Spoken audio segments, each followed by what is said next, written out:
Blessed afternoon to everyone.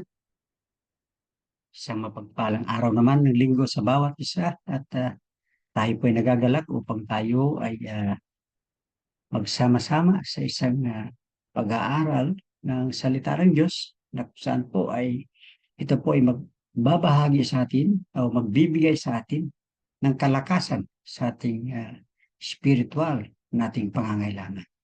So again, I would like to greet everyone a blessed Sunday to all of you.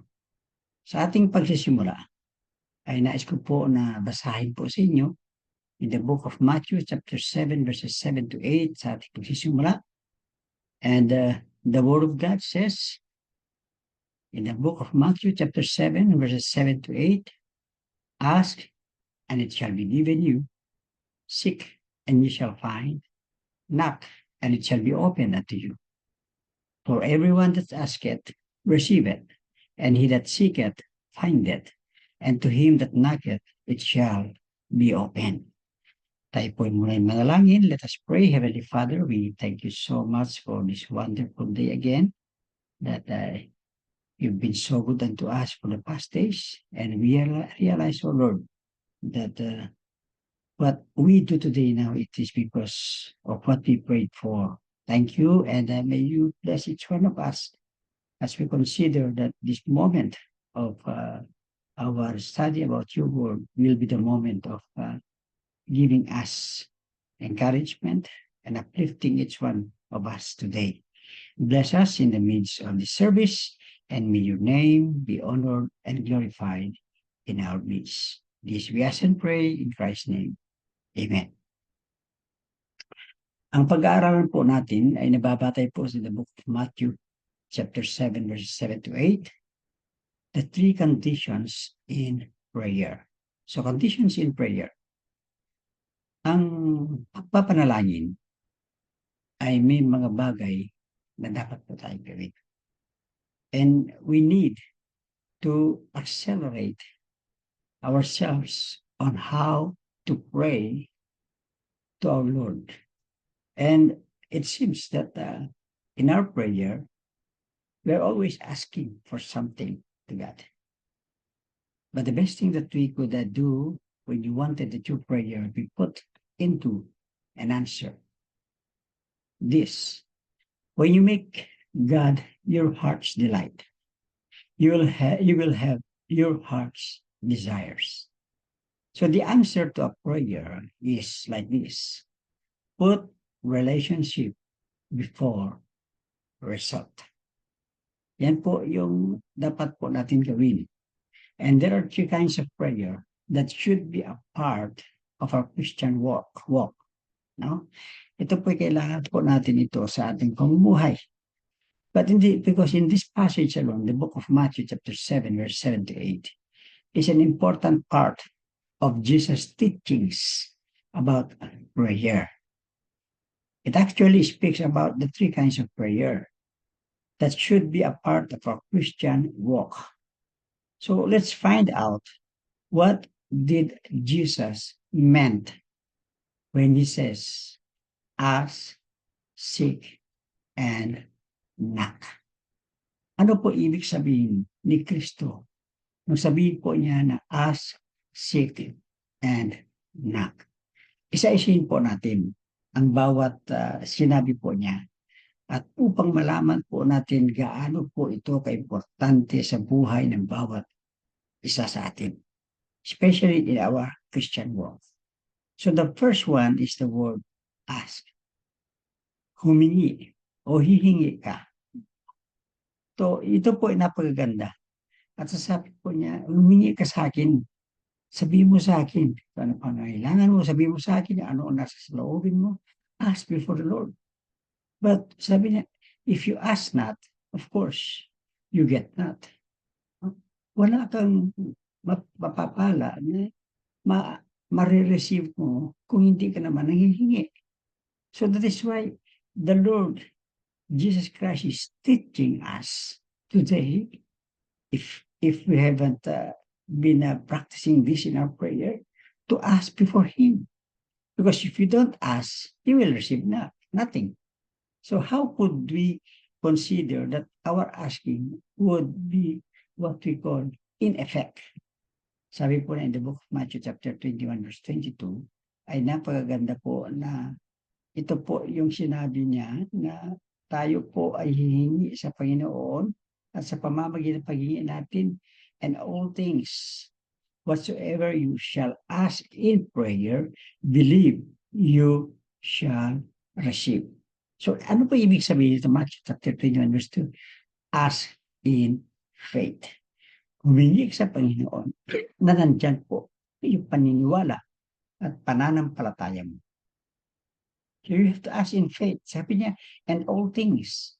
All things, hindi sinabing some or portion of it, but all things whatsoever you shall ask in prayer. Believing, maniwala ka, you shall receive. So, it's about faith. Ask through faith. So, if you think about faith, if you think about what the word ask is, ano ibig sabihin ng ask? The dictionary defines the verb. Verb po ito, action word. Ask, for us to make a request.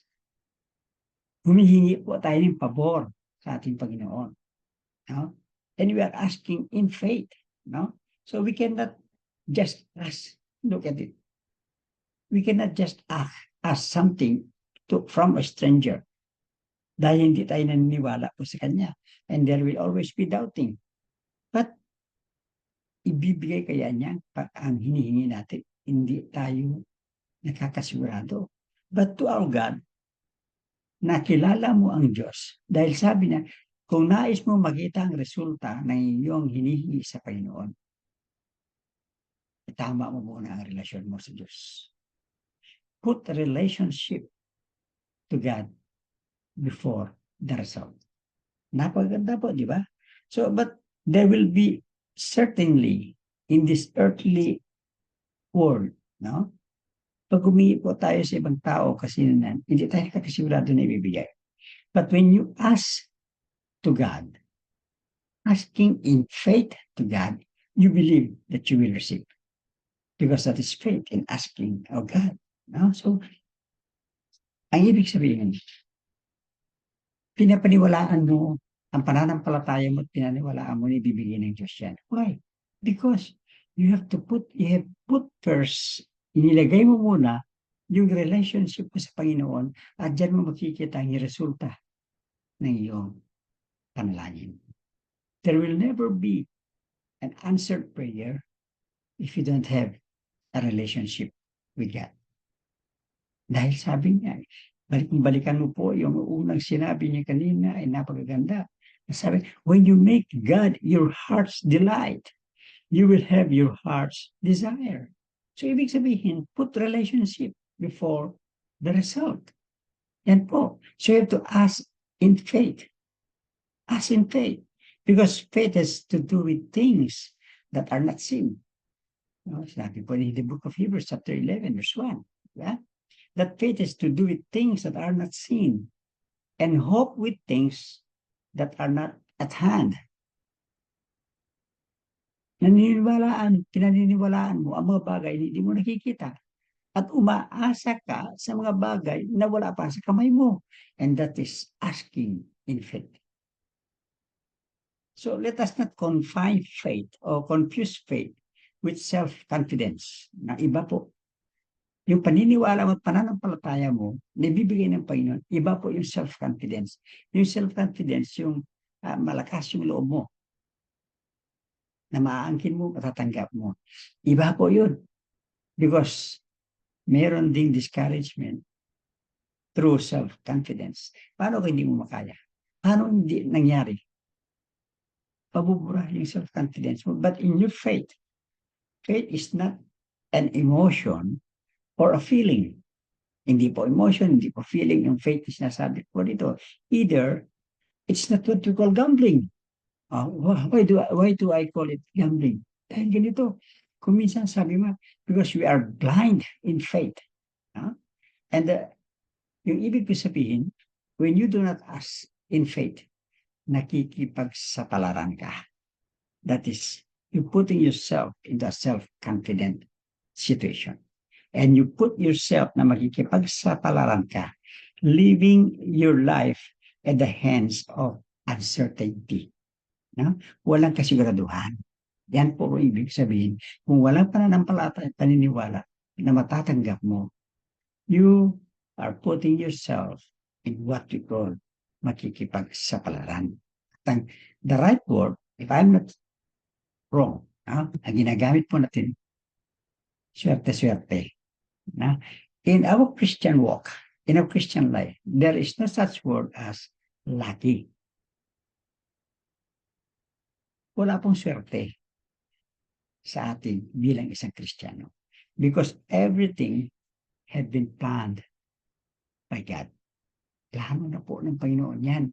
So what you do in order na mapapatunayan mo na ang iyong panalangin ay mangyayari, you ask in faith. And when you ask in faith, be sure you put yourself into a relationship first with God, and you will have the result in your life.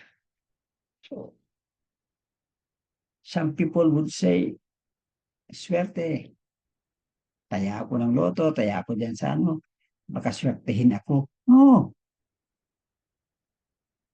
Wala po sa ating lingwahe yan. Dahil ang lahat, pag tunay kang Kristiyano at may relasyon sa Panginoon, ang lahat ay pinalano ng Panginoon sa iyo.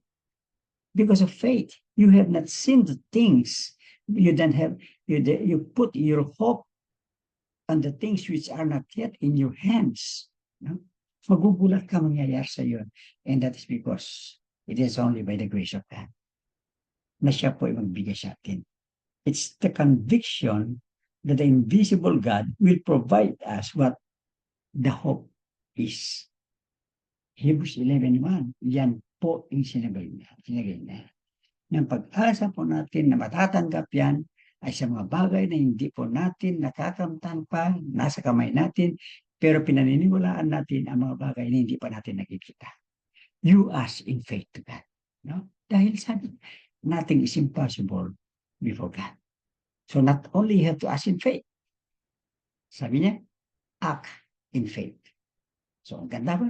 You ask in faith, you have to act in faith. And all things, whatsoever you shall ask in prayer, you ask in faith. Believing, you shall receive. That is what we call it. You act in faith. So act in faith. Pray that everything depends on God. And then work as if everything depends on you. So, ang kailangan po natin dito, again and again, ilagay po natin yung relationship natin sa Panginoon bago po yung resulta. Ano? James 2:26, ano po? 2:26, sabi na, faith, 2:20, faith not accompanied by action is dead. Ito po ay para sa mga Kristiyano. Sa naniniwala at may relasyon sa ating Panginoon. Ang pananampalataya mo pag ay kailangang ilagay mo in action.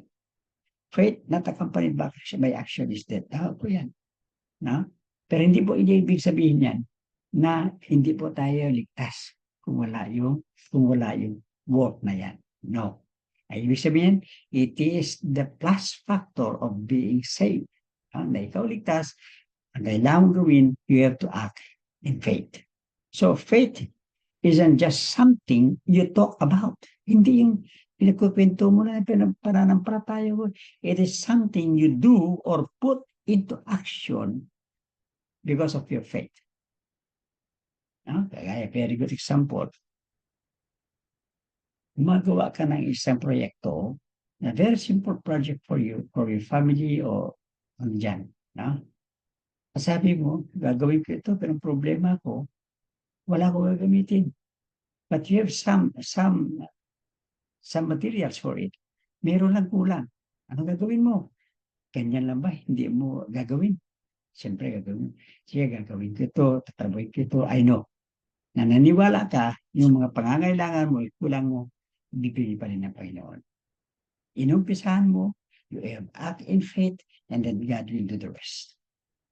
It is something you do or put into action because faith is only, okay, tandaan po ninyo to remember this. Faith is only activated when you act. Pag na sinabi natin na pumili ka ng SIM card. Okay.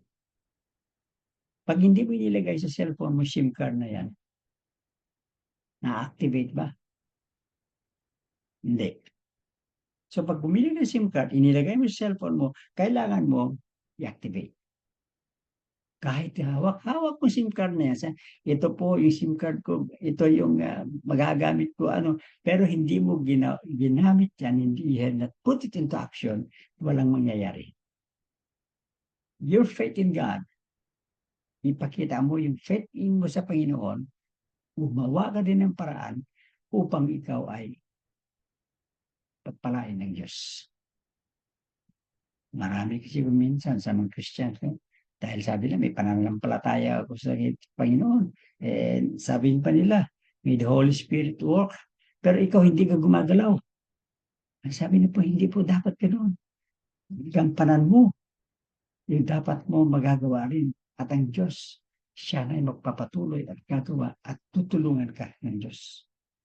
So the Bible says in the book of Mark chapter 11 verse 24, that one of the ways we act in faith is to believe we already receive what we ask for.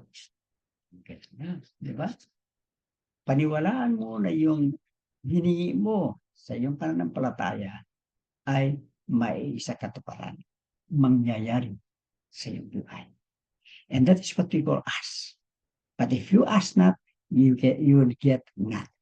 You ask in faith, believing in faith that believing that you will receive, you act in faith. Pangalawa, the second word na sinabi na turo po ng ating Panginoong Jesus. Ask, seek. Hanapin mo. This is now what we call action. Ano ang hanapin natin? Pray in accordance with God's will. Or pray in accord with God's will. Means when we say accord, inappropriate, or what we call equivalent to, or you seek in accordance to. Yan po ibig sabihin. Because when you pray within God's will, okay, you seek, and that is to pray within God's will. When you seek something, you're doing it in the will of God. Because you ask, now you seek, because it is the command of Christ that you have to seek now, you're doing it in accord with God's will. Yan po yung dapat po natin tandaan. Seek, that is to pray within God's will. James chapter 4 verse 3, ang sabi po niya, we must prayerfully seek God's will because He doesn't answer prayers which contradict the word of God.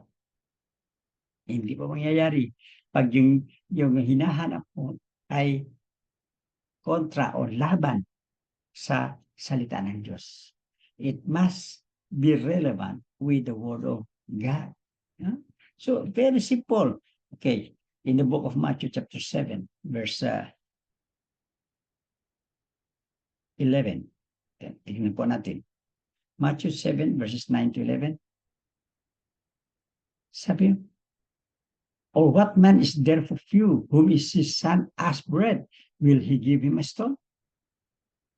Pag humingi yung anak mo ng tinapay, bigyan mo siya ng bato. Or if he asks a fish, will he give him a serpent? Humingi siya ng isda, bigyan mo siya ng ahas. If you then being evil, know how to give good gifts unto your children, how much more shall your Father who is in heaven give good things to them that ask Him? So ito po ibig sabihin, you seek and pray for God's will.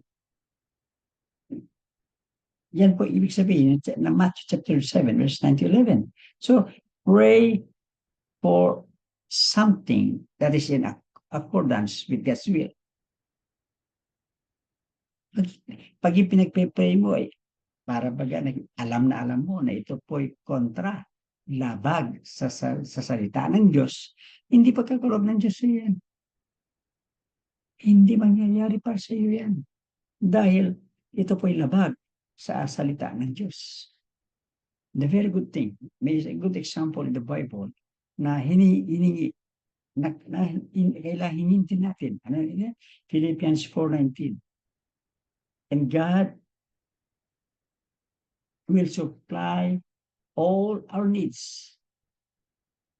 No? Yung word na, and God will supply all our needs. Because in accordance to God's will, ang sinabi po dito ay needs. Ibibigay po ng Diyos yan.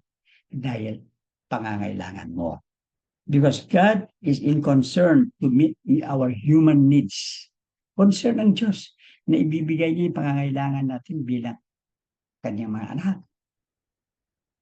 Needs natin, felt needs natin, ito yung felt needs natin, yung kailangan ng tubig, kailangan ng makain, kailangan ng something that will that your body needs, no? Ibibigay ng Diyos yan. And that's what we call felt needs, no? Human needs. And how about our spiritual needs? In accordance to God's will, God will give you what we call the spiritual needs.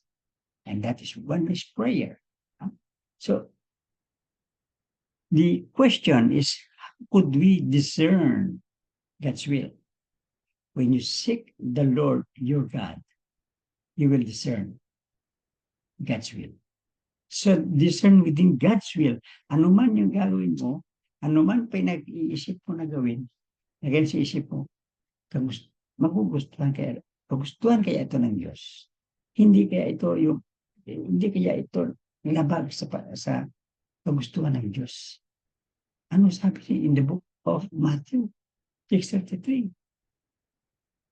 Seek ye first the kingdom of God. Anong unahin natin? The kingdom of God, and together with that is God's will in your life. Seek ye first the kingdom of God. Napakaganda po na ang unahin natin for us to discern within God's will. Discernment in Scripture is the skill, or it enables us to differentiate what is good and what is bad. In the light of the gospel, in the light of God's word, malalaman po natin yung katugunan kung madidiscern mo ito ba'y tama, ito ba'y mali. So it is the ability for us as Son of God to see issues clearly by obeying that you discern the things in the light of God's will. James chapter 15 verse 7. Napakaliwanag po that the Word of God is our main tool. The Word of God is our main tool for testing His will. Psalm 119 verses 105. Ano po sinabi niya in Psalm 119 verse 5? Tignan po natin.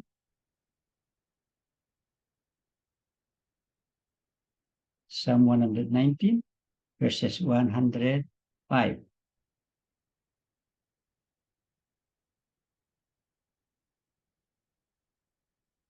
Okay. Sabi po niya dito, Thy word is a lamp unto my feet and a light unto my path. So when you discern within God's will, napakaganda po na tayo po ay ginaguide niya. Tayo po ay binibigyan niya ng tamang direksyon. Because the Word of God is our main tool. Consulting our spiritual leaders could help us also. Sabi po niya in Proverbs 11 verse 14. And by obeying what you already know to be God's will, God is very clear to see within the light of His Word na tayo po ay sumusunod sa Kanya. So, in many aspects of our life, always discern God's will in your life because you're seeking God in the process na ito po ibibigay niya when you make your heart's delight God, He will give you the desires of your heart. Discerning it through God's will. So the Word of God is our main tool to test. Is this the will of God? Kagustuhan kaya ito ng Diyos? And kung kagustuhan ng Diyos yan, mangyayari po yung mga bagay na inyo pong pinagpe-pray. Ask in faith, act in faith, seek, pray in accordance with God's will, and discern it within God's will. Now, yung pangatlo po, alam na alam po natin, di ba? Ask, seek, and knock. Kumatok ka. Sa pagkatok, iba-iba po yung kailangan natin malaman. Ask, seek, and knock. And there is nothing that makes us love a man so much, but to pray so much for that man. Kung talaga mahal mo yung isang tao, yung kapwa mo, dapat mahalin mo. So, kung talagang mahal mo ang Diyos, kailangan palakasin mo ang relasyon mo sa Panginoon. And in knocking the door of the heart of God, something or somebody or ways would intercede before us. And their failure to intercede. Ang una, sinabi ko dito, 1 Samuel chapter 12, verse 23, failure to intercede for brethren is a sin in the eyes of the Lord. Tingnan po yan. Ano po ibig sabihin? That it is a sin. Most of the time that Jesus spent in prayer, tingnan po, pag nagpe-pray po, nananalangin si Jesus Christ, most of the time, his prayer was allocated to pray for others. Then he prayed for himself. Pinagpe-pray niya yung mga kasama niya. Luke chapter 22, verse 31. When he prayed for others. And the Bible says, failure to intercede for brethren is a sin in the eyes of the Lord. Kasalanan pa na. Hindi na pinagpe-pray yung ating kapwa. So the Bible also urges us to pray for our leaders so that God will give them the wisdom they needed to lead also. Alam mo, pati leaders, kailangan pag-pray natin. Yan po ay makikita natin dyan in the book of Psalm 30, verse 2. No? And then, when there is failure to intercede for brethren, we have to intercede for others. Because meaning to say, knock the hearts of others. Ask, seek, and knock. Knock the heart of God. At tulungan mo yung kapwa mo. Pray for them. At together you will knock the heart of them. And there is also the importance in interceding. Oh, there is the importance in interceding. When we intercede, listen well, when we intercede for others, we express our concern to God about the interest of others, not just our own interests. Philippians chapter 2, verse 4. Yung interest po natin sa kapwa po natin ay yung po interest po natin na sila po ay mapibigyan o magkakaroon ng buhay katulad ng buhay mo na naniniwala, na nananampalataya at mayroong relasyon sa Panginoon. Put relationship before the result. So when we intercede, Ito po ay napaganda. Pag in-intercede ka po sa kapwa mo, sa kaibigan mo, kasama mo sa churchman, when we intercede, we delay God's wrath. May nagagawa pala yung prayer natin. When you knock in the door of the heart of God, that moment we intercede, we delay God's wrath before us and expedite His deliverance for us. Here, this is the importance to intercede. Importante na kailangan na alamin natin, kailangan na mahalin, kailangan na ibigay po natin yung ating concern sa kapwa po natin. Because the moment you intercede for others, you express your concern to God. Your concern to God is that that man, that person needs a relationship with God. So other one, when we intercede, we actually pray according to the desire of God's heart. Pag tayo po ay nag-intercede, alam po natin ano yung desire ng puso ng Diyos. Anong desire ni Jesus Christ nung siya po ay bumaba dito sa lupa? Ano yung tanay? He came to seek and to save which are lost. So God knows before us. Nag-aantay po ang Diyos. You ask God, you seek God, and you have to knock before God. Pag knock mo yan, pag dami kasama ka po, you concern to others. And that is why I urge you, dear brethren, to spend time to God and talk to God. Seriously, honestly, pag-usap ka sa Diyos and cast your cares on Him. Cast your burdens upon God. Then you will find out what He wants you to do. Anong kailangan gawin mo? Ano ba yung hinihingi ng Diyos sa iyo? Pray. And how do you pray? You have to ask before God. Ask in faith. Act in faith. You have to seek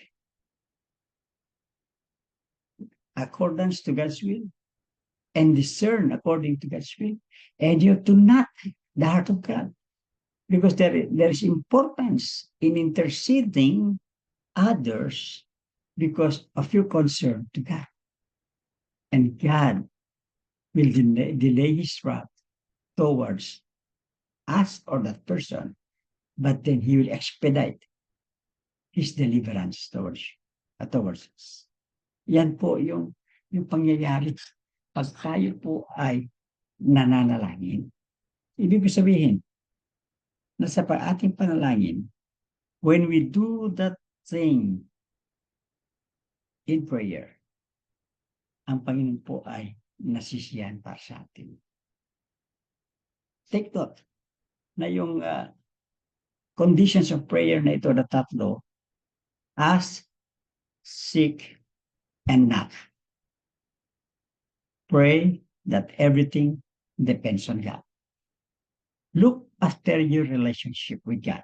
Tingnan mo, kung nais mo na maging maayos sa sasagutin ng Diyos ang iyong panalangin, look after your relationship with God. And let God look after the result for you. That's the best thing that we can do before God. Very simple that we need to pray. But do you know the way you ask, the way you seek, and the way you knock? Just 3 conditions in prayer. Try it. Bakit hindi mo subukan mamaya? Subukan mo ang Diyos. Gawin mo yung sinasabi ko kanina. And you know what? The result will just be there for you. First, establish your good relationship with God. And let God look after the result before you. this is a blessing for us that we have to pray before God. As if everything depends on God. That is, when you put your trust in God alone. So maraming salamat po sa araw nito.